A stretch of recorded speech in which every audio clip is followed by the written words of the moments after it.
Solusyonan ayon sa DOLE. Idetalye mo ang balita RH29 Boy Gonzales. Boy G.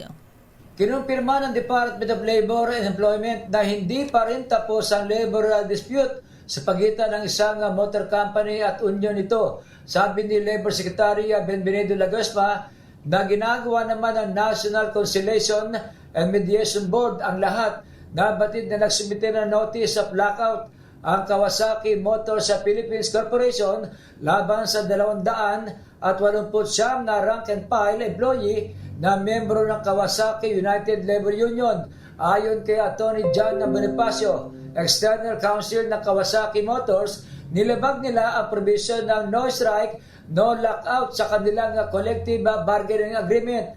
Bukod sa mga aktibidad, hindi rin umano sila sumusunod sa mandatory overtime para sana makahabol sa produksyon. Kapag naaprubahan ng notice or lockout, pwede silang mawala ng trabaho.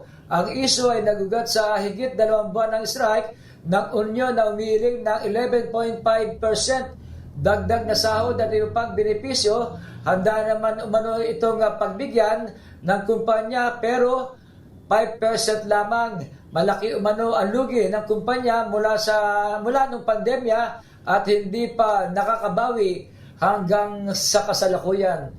Ito si Boy Gonzales para sa DZRH, una sa Pilipinas, una sa Pilipino.